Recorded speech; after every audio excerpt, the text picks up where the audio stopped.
আগের ক্লাসে আমরা সম্পদের শ্রেণীবিভাগ পর্যন্ত পড়েছি। এখন আমরা পড়ব সম্পদের সংরক্ষণ। সম্পদ সংরক্ষণ কিভাবে করব।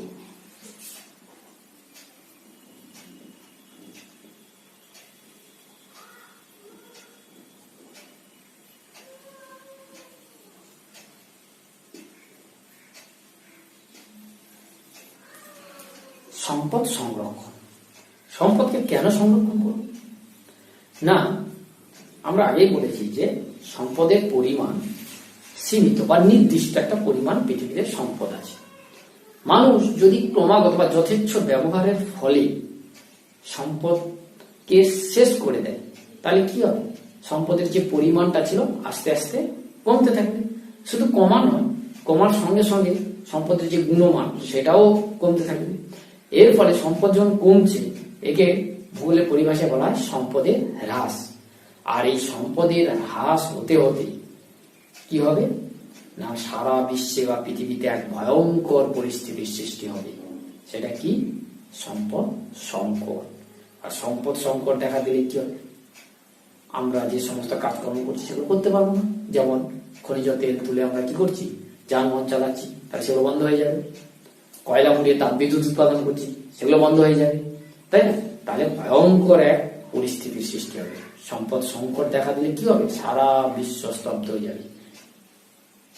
শুধু তাই নয়, যখন এই সম্পদগুলোকে আমরা ব্যবহার করছি, ব্যবহারের ফলে কি হচ্ছে?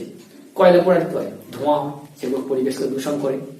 যানবাহনের ধোঁয়াকে পরিবেশকে দূষণ করে। আমরা জানি যে পরিবেশ দূষিত হওয়ার ফলে কিছু গ্লোবাল তাপমাত্রা বৃদ্ধি হচ্ছে, গ্লোবাল ওয়ার্মিং এর সৃষ্টি হচ্ছে, এবং তারও একটা প্রভাব, ক্ষতিকর প্রভাব রয়েছে আমাদের পৃথিবীর উপর। তাহলে এইসব দিক থেকে রক্ষা পাওয়ার জন্যই আমাদের করতে হবে এই সম্পদ সংরক্ষণ। তাহলে আমরা সম্পদ সংরক্ষণ কাকে বলি? যদি বলি যে সম্পদ সংরক্ষণ কাকে বলে, কি বলবো?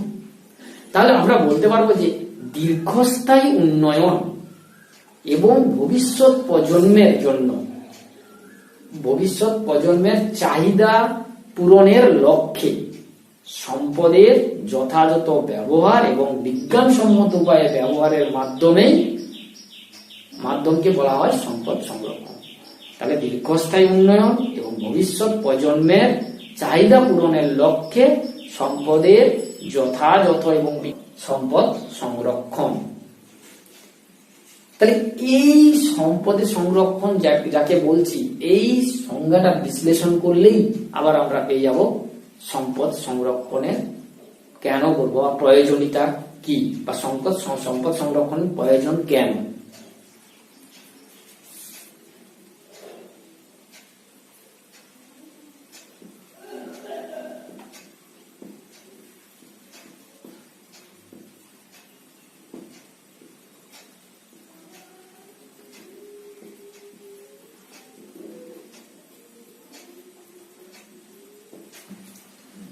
তাহলে সম্পদের সংজ্ঞাটা বিশ্লেষণ করলে আমরা পেয়ে যাবো যে সম্পদ সংরক্ষণ প্রয়োজন কেন, কি কারণে সম্পদ আমরা সংরক্ষণ করব। তাহলে আমরা তো প্রথমেই বলছি যে দীর্ঘস্থায়ী উন্নয়ন। তাহলে দীর্ঘস্থায়ী উন্নয়ন করতে গেলে কি করতে হবে? সম্পদের যোগানকে অব্যাহত রাখতে হবে। তাহলে 1 নম্বর পয়েন্ট আমরা কি বলবো না, সম্পদের যোগান অব্যাহত রাখা। তার কি ভবিষ্যৎ প্রজন্মের চাহিদা পূরণ। ভবিষ্যৎ প্রজন্মের যদি চাহিদা পূরণ করতে হয়, তাহলে সম্পদকে আমরা যতবারই যদি তুলে নিই বা ব্যবহার করে নিই, শেষ হয়ে যাবে, তাই না? তাহলে 1 নম্বর পয়েন্টটা আগে লিখে নিই।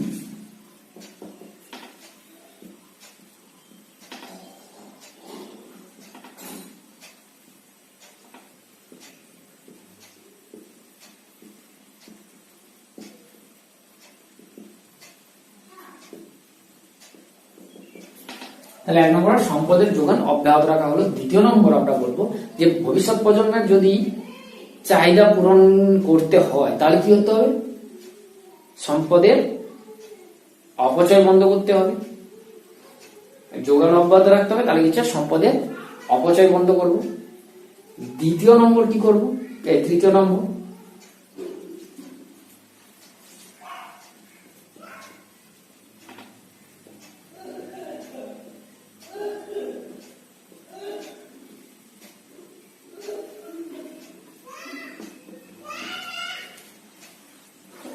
দিয়ে তৃতীয় নম্বর আমরা কি করব না, বলা হচ্ছে যে যদি ভবিষ্যতে আরো মানে সম্পদের পরিমাণ নির্দিষ্ট, তাকে তো আর বাড়ানো যাবে না, তাহলে কি করতে হবে না, ভবিষ্যৎ প্রজন্মকে যদি আরো সাপোর্ট দিতে হয় তাহলে কি করতে হবে না, তার কার্যকারিতা বৃদ্ধি করতে হবে, সম্পদের যে কার্যকারিতা তাকে বৃদ্ধি করতে হবে।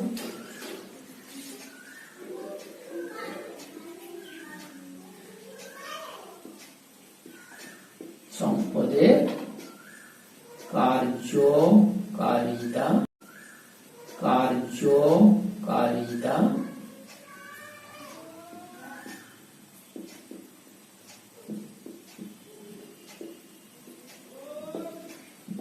সম্পদের কার্যকারিতা বৃদ্ধি করতে হবে। চতুর্থ নম্বর কি করবো, যথাযথ উপযুক্ত যে ব্যবহার আমরা কি হচ্ছি আর তার মানে পরিবেশের উপর প্রভাব কি হচ্ছে, সেজন্য কি হচ্ছে পরিবেশ দূষণ নিয়ন্ত্রণ, তাই তো পরিবেশ দূষণকে নিয়ন্ত্রণ করতে হবে।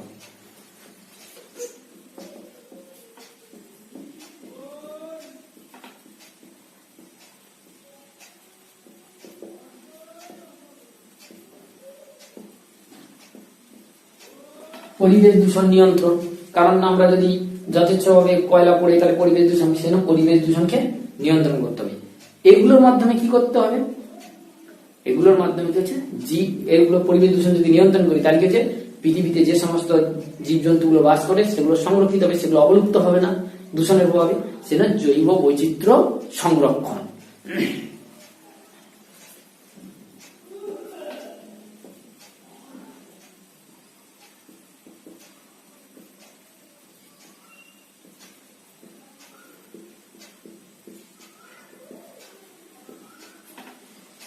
তাহলে হচ্ছে না জীব বৈচিত্র্য বা জৈব বৈচিত্র্য হচ্ছে জীব বৈচিত্র্য,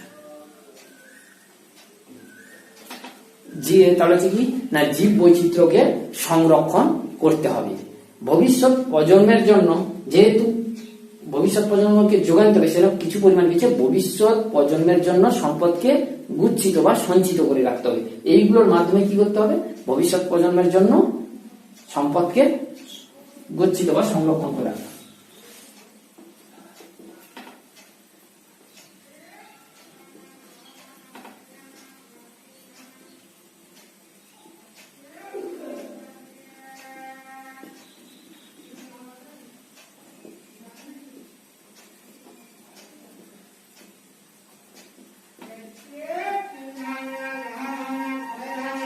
তাহলে কি হবে না, সম্পদ সংরক্ষণের প্রয়োজনীয়তা কেন দেখা দিবে, এক সম্পদের যোগানকে অব্যাহত রাখতে হবে, অপচয় রোধ করতে হবে, সম্পদের কার্যকারিতা বৃদ্ধি করতে হবে, পরিবেশ দূষণ নিয়ন্ত্রণ করতে হবে, জীব বৈচিত্র্য সংরক্ষণ করতে হবে, ভবিষ্যৎ প্রজন্মের জন্য সম্পদ সঞ্চিত করে রাখতে হবে। তাহলে এই সম্পদ কাকে বলে, এই সংজ্ঞাটা বিশ্লেষণ করলে আমরা হচ্ছে সম্পদ সংরক্ষণ কেন করব তার উত্তর আমরা পেয়ে যাব। তাহলে আমার এই খনিজ তেলটা দিয়ে যানবাহনটা চালানো যাবে না, শেষ হয়ে যাবে। তো সেই জন্য কোনটা, আমি যদি অচিরাচিত শক্তি কিংবা জলবিদ্যুৎ শক্তি এগুলোর উপরে নির্ভর করে বিদ্যুৎ উৎপাদনের কাজে লাগাই, তাহলে বাকি যে খনিজ তেলটা আমার বেঁচে যাবে, বিদ্যুৎ উৎপাদনের জন্য যেটা ব্যয় হলো সেটা নিয়ে আমরা অন্য কাজে ব্যবহার করতে পারবো। সেই জন্য অগ্রাধিকারের ভিত্তিতে সম্পদের ব্যবহার।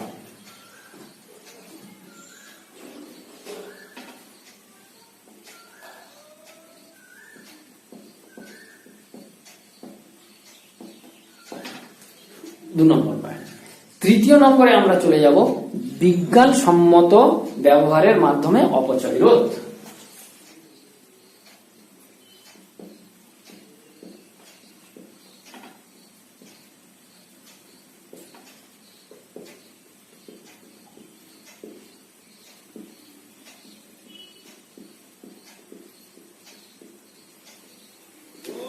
বিজ্ঞানসম্মত উপায়ে সম্পদের ব্যবহার। বিজ্ঞানসম্মত উপায়ে সম্পদের ব্যবহার কি না, বিজ্ঞানসম্মত উপায়ে সম্পদের ব্যবহার করলে আমরা সম্পদের অপচয় অনেকটা রক্ষা করতে পারি। যেমন ধরো খনি থেকে যখন অভ্র তোলা হয়, তোমরা হয়তো জানো না, আইডিয়া নেই, তো যখন যদি অসাবধানবশত এবং বিজ্ঞানসম্মত পদ্ধতি না তোলা হয়, ওগুলো প্লেট আকারে থাকে, সেগুলো কিন্তু ভেঙে যায়। কিন্তু যখন সাবধানতার সঙ্গে এবং বিজ্ঞানসম্মত উপায়ে তোলা হয় তখন কিন্তু প্লেটগুলো গোটা থাকে। আমরা এমনি জেনারেলি একটা ভাবনা চিন্তা করে দেখতে পারি। দেখো না, বিজ্ঞানসম্মত উপায় সম্পদের ব্যবহার কি করে আমরা সম্পদকে বাড়াতে পারি? তোমরা প্রত্যেকেই পারো। কি করে? না, আমরা চান করার সময় বাথরুমে ইচ্ছা মতো কল ছেড়ে দিয়ে হর করে আমরা চান করে জল অপচয় করি, তাই না? কিন্তু আমরা ওই জলটাকে, চান করবো অবশ্যই, ইচ্ছা মতো জল ঢেলে আমরা চান করব, কিন্তু ওই জলটাকে সুন্দর করে ধরতে হবে। চান করার পরে ওই জলটাকে ধরে ওই জলটা দিয়ে আমরা কাপড় কাচবো। কাপড় কাচার পরে ওই জলটাকে আবার রেখে ওই জলটা দিয়ে আমরা বাথরুমটা পরিষ্কার করে দেবো। তাহলে দেখো, আমি যে জলটা চান করে ফেলে দিতাম সেই জলটা দিয়ে আমি আবার কাপড় কাচবো, আবার সেই জলটা দিয়ে বাথরুম পরিষ্কার, তাহলে কতগুলো কাজ লাগাবো। তাহলে এটা হচ্ছে বিজ্ঞানসম্মত ব্যবহার। এই বিজ্ঞানসম্মত উপায় ব্যবহারের ফলে আমরা কিন্তু সম্পদকে সংরক্ষণ করতে পারি। 3 নম্বর। এবার 4 নম্বরে চলে যাব, যেটা আমরা বিজ্ঞান ও প্রযুক্তি বিদ্যা নির্ভর।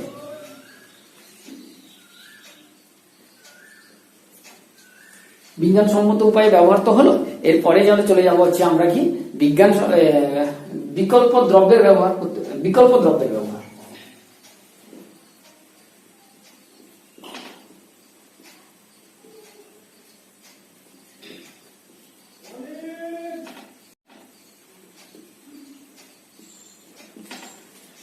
বিকল্প দ্রব্যের ব্যবহার। বিকল্প দ্রব্যের ব্যবহার কি না, আমরা খনিজ তেলের সাহায্যে যানবাহন চালাই, তাই তো?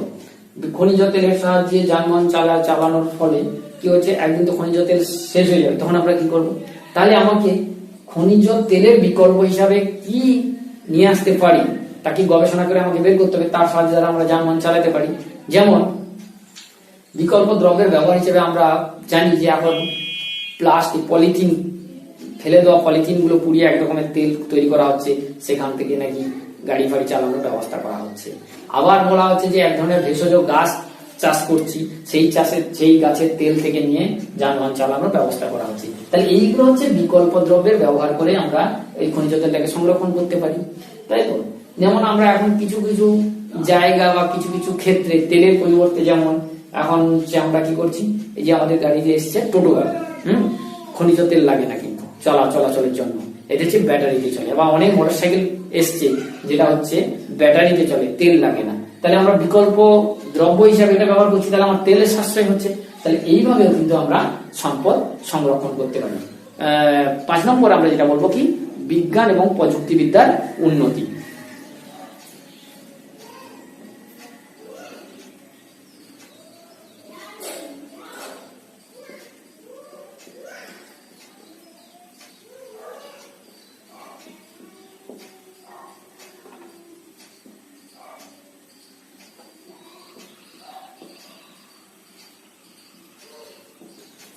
বিজ্ঞান এবং প্রযুক্তিবিদ্যার উন্নতি। বিজ্ঞান এবং প্রযুক্তিবিদ্যার উন্নতি কিভাবে সম্পদ সংরক্ষণ করবে? খুব সোজা না, বিজ্ঞান উন্নতির ফলে বা প্রযুক্তিবিদ্যার উন্নতির ফলে সম্পদ সংরক্ষণ, অর্থাৎ সম্পদের এখানে কার্যকারিতাটাকে বৃদ্ধি করা হয়। সম্পদ তো পরিমাণ নির্দিষ্ট, সেই সম্পদের পরিমাণটাকে নির্দিষ্ট করে তার কার্যকারিতাটা বৃদ্ধি করা হয়। অর্থাৎ সম্পদের তখন একটা পরিমাণ বেড়ে যায় যেটা আমরা দেখতে পাই না, সেটা হচ্ছে সম্পদের ভৌতিক স্তূপ বলা হয়, ফ্যান্টম পাইল, সেটা আমি পরে আসবো। কিন্তু বিজ্ঞান ও প্রযুক্তিবিদ্যার উন্নতি এইভাবে করে। যেমন আগেকার দিনে মোটরসাইকেল গুলো 1 লিটার তেলে 25 থেকে 30 কিলোমিটার চলতো। এখন বিজ্ঞান প্রযুক্তিবিদ্যা উন্নতি হওয়ার ফলে সেই একই ধরনের মোটরসাইকেল 1 লিটার তেলে 70 থেকে 80 কিলোমিটার চলছে। কি করে চলছে? তাহলে প্রযুক্তিবিদ্যার উন্নতি হয়েছে। যে এই উন্নতির ফলেই কিন্তু, এই বিজ্ঞান ও প্রযুক্তিবিদ্যার উন্নতির ফলেই কিন্তু ওই 1 লিটার তেলে এখন 70 থেকে 80 কিলোমিটার দৌড়াচ্ছে মোটরসাইকেল, সেদিকে আগেকার দিনে যেটা 25 থেকে 30 কিলোমিটার যেত, তাই না? তাহলে এটা হচ্ছে বিজ্ঞান প্রযুক্তিবিদ্যার, অর্থাৎ সম্পদের তখন একটা পরিমাণ বেড়ে যায় যেটা আমরা দেখতে পাই না, সেটা হচ্ছে সম্পদের ভৌতিক স্তূপ বলা হয়, ফ্যান্টম পাইল, সেটা আমি পরে আসবো। কিন্তু বিজ্ঞান ও প্রযুক্তিবিদ্যার উন্নতি এইভাবে করে। যেমন আগেকার দিনে মোটরসাইকেল গুলো 1 লিটার তেলে 25 থেকে 30 কিলোমিটার চলতো। এখন বিজ্ঞান প্রযুক্তিবিদ্যা উন্নতি হওয়ার ফলে সেই একই ধরনের মোটরসাইকেল 1 লিটার তেলে 70 থেকে 80 কিলোমিটার চলছে। কি করে চলছে? তাহলে প্রযুক্তিবিদ্যার উন্নতি হয়েছে। যে এই উন্নতির ফলেই কিন্তু, এই বিজ্ঞান ও প্রযুক্তিবিদ্যার উন্নতির ফলেই কিন্তু ওই 1 লিটার তেলে এখন 70 থেকে 80 কিলোমিটার দৌড়াচ্ছে মোটরসাইকেল, সেদিকে আগেকার দিনে যেটা 25 থেকে 30 কিলোমিটার যেত, তাই না? তাহলে এটা হচ্ছে বিজ্ঞান প্রযুক্তিবিদ্যার উন্নতি। আমি যেটা বললাম, এই যে ভৌতিক স্তূপ, ভৌতিক মানে ভূত, তাই না? আমরা ভয় পেয়ে যাই অন্ধকারে ভূত আসছে বলে, কিন্তু এখানে সত্যি একটা যা না বুঝতে পারলে এটা ভয়ের ব্যাপার, অর্থাৎ কি করে হয়। তাহলে আমরা এই উদাহরণটাই বলি, যেটা মোটরসাইকেলের ক্ষেত্রে বললাম, যে 1 লিটার তেলে যাচ্ছে 30 কিলোমিটার দাম। 1 লিটার তেলের পরিমাণ এটা।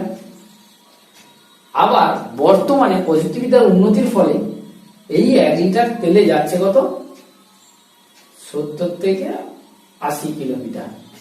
তাইলে এই যে বড় সংখ্যক স্তূপ, এটা কিন্তু প্রকৃতপক্ষে এই পরিমাণটা এতটা নাই, এই পরিমাণটা সেই একই আছে, কিন্তু এই যে এটাতে কার্যকারিতা বৃদ্ধি হওয়ার ফলে এত পরিমাণ বেড়ে গেছে, এইটা আমরা দেখতে পাচ্ছি না, এই এত বড় জায়গাটা। সেই জন্য এটাকে আমরা যেটা দেখতে পাই না সেটাই আমরা ভয় বলি, ভূত বলি। সেই জন্য এটা বলে ভৌতিক স্তূপ বা ফ্যান্টম পায়। যাই হোক, এটা পরবর্তী ক্লাসে তোমরা আরো ভালো করে জানবে, যখন উঁচু ক্লাসে যাবে। তো এইটুকু হচ্ছে ভৌতিক স্তূপ। তাহলে বিজ্ঞান ও প্রযুক্তিবিদ্যার উন্নতির মাধ্যমে আমরা তাহলে সম্পদকে সংরক্ষণ করতে পারি। এবার কি করবো না, 6 নম্বর যেটা আমরা আমাদের সব থেকে প্রয়োজন, সেটা হচ্ছে সচেতনতা বৃদ্ধি।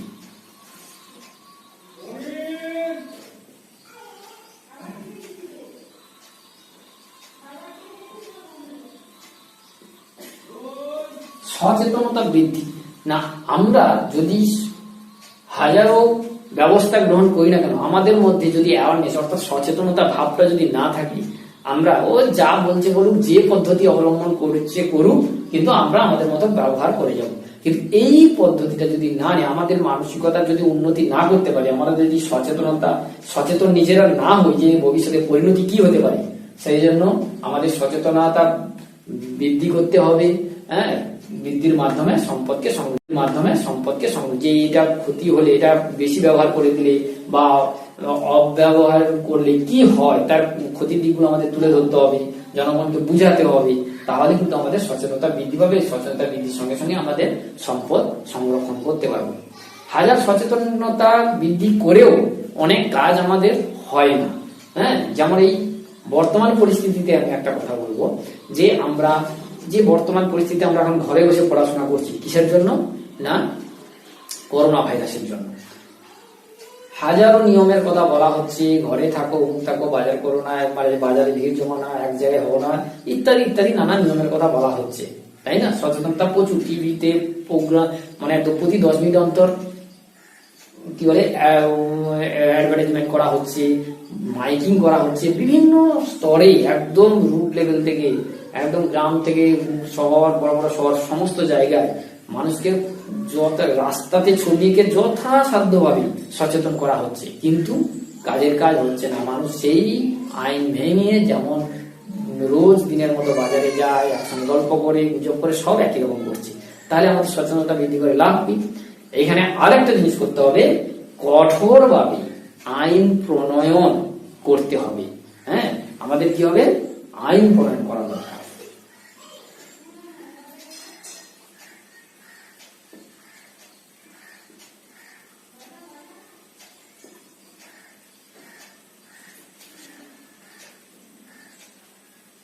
তাহলে কি হবে, আইন প্রণয়ন, সচেতনতা বৃদ্ধির সঙ্গে সঙ্গে আমাদের আইন প্রণয়ন করতে হবে, যাতে ওই সচেতনতা লঙ্ঘন করে, অর্থাৎ সম্পদের সচেতন করার সঙ্গে সঙ্গে সে যদি এই আইনগুলো, এই পদ্ধতিগুলো ব্রেক করে, অর্থাৎ ভাঙে সেই নিয়মগুলো, সেগুলো তার বিরুদ্ধে তাকে আইনানুগ ব্যবস্থা নিতে হবে। শুধু আইন প্রণয়ন করে রেখে দিলে হবে না, সে আইনটাকে বাস্তবে কার্যকরী করতে হবে, প্রতিফলিত করতে হবে, প্রয়োগ করতে হবে, মানুষের মধ্যে কঠোরভাবে প্রয়োগ করতে হবে। তাহলে কিন্তু মানুষ সম্পদ সংরক্ষণ সম্পর্কে, শুধু সম্পদ নয়, যে কোনো বিষয় সম্পর্কে সে কিন্তু সচেতন হওয়ার সঙ্গে সঙ্গে আইন প্রণয়ন যদি কঠোরভাবে করা হয়, তাহলে সে নিয়মগুলো পালন করতে বাধ্য হবে বা বাধ্য থাকবে।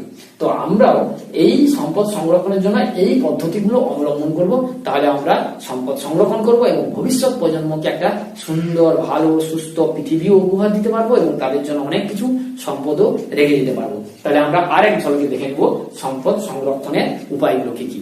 তাহলে 1 নম্বর পর, সম্পদের যথেচ্ছ ব্যবহার কমাতে হবে।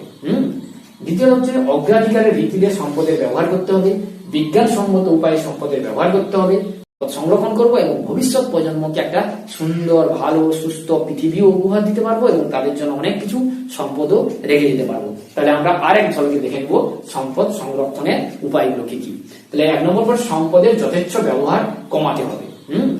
দ্বিতীয় হচ্ছে অগ্রাধিকারের ভিত্তিতে সম্পদের ব্যবহার করতে হবে, বিজ্ঞানসম্মত উপায়ে সম্পদের ব্যবহার করতে হবে, বিকল্প দ্রব্যের ব্যবহার করতে হবে, বিজ্ঞান এবং প্রযুক্তিবিদ্যার উন্নতি ঘটাতে হবে, সচেতনতা বৃদ্ধি করতে হবে এবং আইন প্রণয়ন করতে হবে। এই বলে আমার সম্পদ সংরক্ষণ পর্যন্ত বিশেষ করলাম। এরপরে আমরা সম্পদের বন্টন পরের ক্লাসে পড়বো। আজকে এই পর্যন্ত।